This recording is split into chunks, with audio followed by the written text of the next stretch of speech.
Selena from Teas.com.au. Irish breakfast, English breakfast, Australian breakfast, Scottish breakfast. I think there are a few more. Sydney breakfast, Melbourne breakfast. Well, look, my breakfast, I breakfast. There are so many kinds of English breakfast tea, or breakfast tea, in fact.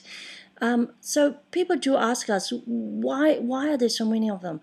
Well, I will tell you that it starts with English breakfast, and then there are variations, and the name no longer really imply much. It's really just a name. So if you feel like calling yours, I don't know, my unusual breakfast, whatever you want to call it. It's basically breakfast. Just simply gives you an implication that it is a black tea typically, that you can add milk and sugar to it if you so prefer. That has got a good balance between aroma, strength, and tea flavor. Having said that, I mean, it doesn't really actually necessarily guarantee it nowadays, with all these creative variations.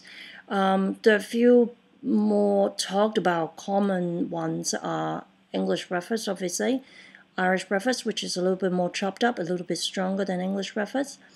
Then is Scottish breakfast, which is again a little bit stronger and a little bit more chopped up. But again, this really isn't no longer any sort of markers as such that can guarantee anything in particular, because even with English breakfast, like ours is kind of chopped up, but I've seen quite large late ones, and I have certainly seen much lower grade ones that are just really tiny cuts. They essentially they're called dust in the industry.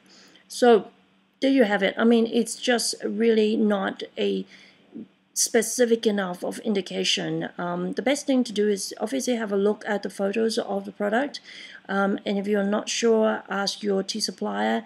Don't hesitate to actually find out a bit more about it before you make the decision of which breakfast tea is your breakfast tea.